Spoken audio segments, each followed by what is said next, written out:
बिस्मिल्लाहिर्रहमानिर्रहीम। ये 1999 कोई जुलाई का महीना था। मैं डेरा बुगटी में पीरको में तैनात था।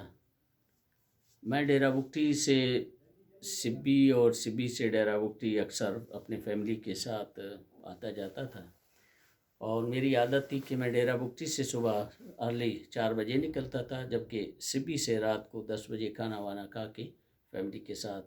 मौसम गर्म होता था, इसलिए मैं डेरा बुगटी, कोई खौफ व ख़तर नहीं था, इलाका बिल्कुल पुरअमन था। एफसी का तो नामो निशान नहीं था। बीआरपी और लेवीज़ और पुलिस का अमल दखल था, लेकिन एफसी का कई जगहों पे तैनात भी थी। डेरा बुगटी का पूरा जो एरिया है उसमें सिर्फ ये पटफिटर के RD 338, ये जानू बेड़ी, ये एरिया बदनाम था। वो भी इस हवाले से, इसलिए कि सिंध के साथ ये टच था, बॉर्डर पे था, तो यहाँ डाका जनी वगैरह होते थे और कत्ल वगारत, और ये एरिया बदअमनी में बड़ा मशहूर था। तो मैं सिबी से मुझे डेरा बुगटी जाना था, तो लहड़ी के एरिए में बारिशें जब हुई, खानवा माई वाह वगैरह ये रास्ते में पड़ते थे, नदी थे बड़े, इसमें हम जो है ना गुज़र नहीं सकते थे।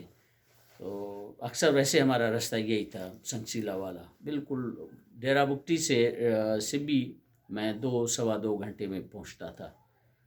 तो लेकिन मजबूरी थी, रास्ता बंद था, मैंने पटफिटर वाला रास्ता इख्तियार किया। मैं खुद ड्राइव करता था। क्लाशनकोफ मैंने अपने भतीजे को दी, लश्कर खान, उस वक़्त 8वीं में पढ़ रहा था। बेटा मरहूम मेरा बिल्कुल छोटा था, बच्चियां थी 2 छोटी, मिसेस साथ बैठी हुई थी। तो शॉटगन उसके तरफ रखा हुआ था, अक्सर मैं शिकार विकार पिस्तौल मैंने बांधा हुआ था। क्लाशनकोफ लश्कर खान को है। तो चानू बेड़ी के करीब हम पहुँचे तो हमने देखा कि कुछ स्याह वर्दियों में लोग 2-4 ऐसे बैठे हुए हैं। 2 बंदे ऐसे उठे, मेरे तरफ आने लगे। गाड़ी ऑलरेडी वैसे डेड स्पीड पे था बिल्कुल, क्योंकि रास्ता कच्चा था। तो उनमें से एक मेरे सामने खड़ा हो गया, एक शीशे की तरफ जब आया, दरवाजे की तरफ, मैं बात करने के लिए मैंने कहा कि लिविज वाले होंगे। शीशा मैंने जो ही नीचे किया तो उस लड़के ने, नौजवान था, अपना मोल वोल लगाया हुआ था, पटका बांधा हुआ था, तो फ्रंट वाला बिल्कुल साफ था। तो उसने चाबी निकालने की कोशिश की, मैंने इसको ऐसे हाथ मार के उसको, जब मैंने हाथ मारा तो चाबी उसके हाथ को लगी ना ऐसे, तो तकलीफ़ से उसने अपना हाथ हटाया। इतने में मैंने सिर्फ क्या किया कि गोली मेरे पिस्तौल के अंदर अक्सर होता, चैम्बर में होता था, सिर्फ मैंने उसका घोड़ा जिसको कहते हैं, हैमर जिसको कहते हैं, वो मैंने चढ़ा दिया है। और गोली अंदर होने की सज़ा मिल भी गई मुझे, वो अलग एक किस्सा है। खैर रेडी था। फिर उस लड़के ने जो है ना हाथ मारने की कोशिश की, चाबी निकालने की, मैंने एक दफ़ा फिर उसके हाथ पे, क्योंकि मैं मुतमईन था, मैं दिल में सोच चुका था कि अगर इन्होंने मुझे तंग किया, मुझसे गाड़ी छीनने की कोशिश की, या बेगम को या कोई ऐसी बेइज्जती बेहरमती करने की कोशिश की, तो पहले इस लड़के को शूट करूँगा, फिर उस बंदे को। 1-2 मैंने ऐसे टारगेट में दिमाग में मैंने रख लिए थे। और शीशे से ऐसे जब मैंने पीछे देखा तो मेरा जो भतीजा है उसको भी 6-7 आदमियों ने घेर लिया हुआ है। लेकिन वो मुतमईन है, वो क्लाशनकोफ को गाड़ी की जो है ना बॉडी से ऐसे यूं यूं करके मार है, खेल रहा है वो। तो उसको भी शायद आइडिया नहीं था कि ये, वो भी समझ रहा था कि लेविज वाले हैं। बल्कि मेरी मिसेज बड़ी चीख रही थी कि कैसे लेविज वाले हैं, इनको बदतमीज़, इनको तमीज़ नहीं है बात करने की, फलाना। तो मैंने आस्ते से कहा, मैंने कहा ये लेविज नहीं है, कोई और मखलूक है। खैर सामने वाले ने मुझे कहा कि जब उन्होंने देखा कि बंदा मुतमईन है, चीख नहीं रहा है, रो नहीं रहा है और चाबी नहीं दे रहा है, तो उन्होंने कहा कि कौन हो? तो मैंने कहा कि मैं बलोच हूँ और तहसीलदार हूँ। उनका सुई के तहसीलदार हो? मैंने कहा नहीं, मैं डेरा बुगटी का हूँ। तो उस बंदे ने नीचे ऐसे पानी की तरफ, नदी की तरफ इशारा किया कि अदा ये बलोच है और लेडीज़ इनके साथ हैं। तो मुझे कहा कि साहब आप जाएं। मैं जब स्टार्ट किया गाड़ी तो उस लड़के ने जो साथ खड़ा हुआ, उसने एक दफ़ा फिर जो है ना पंजा मारा उसको, गाड़ी को चाबी छीने की। तो मैंने फिर ऐसे गुस्से से उस पे जो है ना ज़ोर से मैंने हाथ मारा। फिर उस बंदे ने, जो सामने वाला खड़ा था, उसने कहा कि ये बलोच है और तहसीलदार है। तो लड़के ने कहा कि इसको छोड़ रहे हो, ये आगे वाले इसको मारेंगे। खैर उसने लड़के को डांटा, हटाया। तो मैंने गाड़ी स्टार्ट की, रवाना हो गया हूँ। सामने मैंने देखा कि कुछ फासले पे एक बुजुर्ग, लंबी दाढ़ी है, पटका बांधा हुआ है, सफ़ेद कपड़ों के साथ वो खड़ा हुआ था। उसने मुझे हाथ दिया।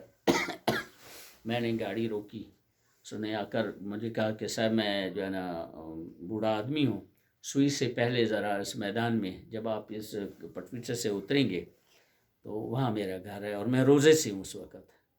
अब जुलाई का महीना, गर्मी देखें। खैर मुझे तरस भी आया, बूढ़ा भी था, मैंने पीछे डाले में उनको बिठा दिया।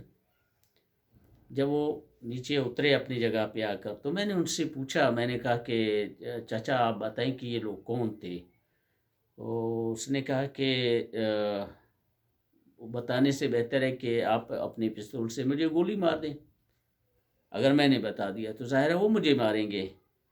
हाँ, मैं ये खड़ा था, आपकी गाड़ी जब आ रही थी तो क्योंकि आपकी गाड़ी का हुड कटा हुआ था और अक्सर भुगतियों की गाड़ियों की हुड पूरा होता है, तो इन्होंने प्लानिंग की थी आपको देखते ही कि भाई आ रहा है, शिकार है, कोई बाहर का है। तो मैंने कहा कि ये भेड़िए हैं, आपको तंग करेंगे, बच्चे हैं, क्या बेहरमती करेंगे, क्या करेंगे। तो मैं इसलिए दूर इनसे खड़ा हो गया था। तो मेरे पास फल वगैरह थे, मैंने फल फ्रूट उसको दिए। उसने दुआएं भी दी मुझे। उन्होंने कहा कि आप का जो कोई नेकी, बहुत बड़े नेकी आपने कुछ किए हैं, आप इन जैसे लोगों से बच गए हैं, इन्होंने आपको नहीं लूटा, ये बस अल्लाह का आप पर बहुत बड़ा करम है। मैं मेरा मुफ्ती आया, ज़फ़रुल्लाह बलोच पॉलिटिकल एजेंट थे, उनको मैंने जाकर उसके बंगले पे मैंने बता दिया।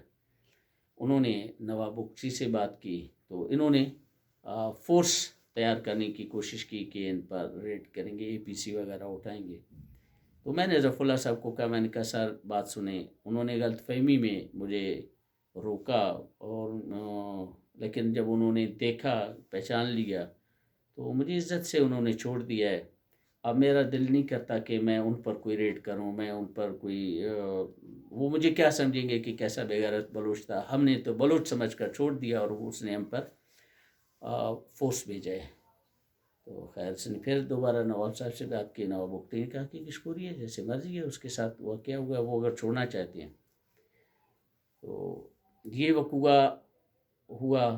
आ, इसके बाद जब मैं कोयटा पहुंचा किसी काम से, तो मेरे दोस्त थे सलीम ऐवान साहब, जो आज का सेक्रेटरी हैं। मैं ऊपर उनका जो है ना मंजिल था, मैं वहाँ ठहरता था। कोई पेशी थी, पता नहीं क्या, किस हवाले से। मैं जियो और कॉलोनी में वो रहते थे। तो उनको मैंने किस्सा बता दिया। मैंने कहा यार इस तरीके से जो है ना मुझ पर जो है ना अटैक हुआ था, और पिस्तौल अगर आपका पहले से लोड हो, उसमें गोली हो, तो आपका ईमान बराबर होता है। आप डरते नहीं हैं, खौफ नहीं है, क्योंकि आपको पता है कि आप बदला लेने के पोजीशन में हैं। अगर पिस्तौल में गोली नहीं है, जब तक आप निकालेंगे उसको, गोली डालेंगे, इतने में दुश्मन तो आपके सर पर खड़ा हुआ है, वो आपको उससे पहले शूट कर देगा। लेकिन अगर ऑलरेडी वो लोड है, सिर्फ निकाल के फायर करने में आपको अच्छा खासा जल्दी टाइम मिल जाएगा, आप बदला ले सकेंगे और बहादुर बनेंगे। तो मैंने कहा कि बाहर निकलें, हथियार लोडेड हो और जेब में पैसे हों बाज़ार में, तो आप बहादुर हैं। खैर ये ऊपर गए, किसी के फ़ौरन बाद चाय वाय पिए, ये ऊपर गए।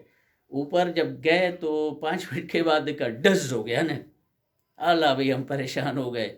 देखा सलीम साहब है ऊपर से सीढ़ियों से उतर रहे हैं, पिस्तौल वही मेरा हाथ में। ये क्या यार, इसमें तो गोली थी। मैंने कहा सर जी, मैंने तो आपको अभी किस्सा किया है कि मेरा पिस्तौल हमेशा लोडेड है। तो पिस्तौल लोड करने के बहुत बड़े, हथियार को लोड करके रखने में बड़े फ़ायदे भी हैं और साथ में उसके साइड इफ़ेक्ट भी हैं।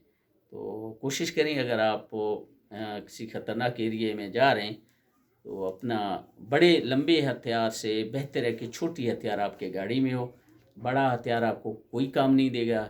छोटी एमुनिशन, पिस्तौल टाइप के ऐसी चीज़ें, वो आपकी जान बचा सकती हैं। Thank you.